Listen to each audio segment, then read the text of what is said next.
வணக்கங்க. நம்ம சேனல்ல விஸ்வநாத தாஸ் அப்படிங்கிற சுதந்திர போராட்ட தியாகியினுடைய நாடகம் பற்றி ஏற்கனவே சொல்லியிருந்தோம். அதே மாதிரி அவரு 1940ஆம் வருடம் டிசம்பர் 31ஆம் தேதி சென்னை ராயல் திரையரங்கத்துல ஒரு நாடகத்துல நடிச்சிட்டு இருக்காரு. வள்ளி திருமண நாடகத்துல.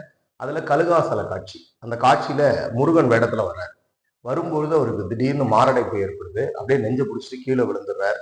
பக்கவாத்தியக்காரர் அவர் அப்படியே தலைய சாய்ச்சி வச்சிருக்கிறார்.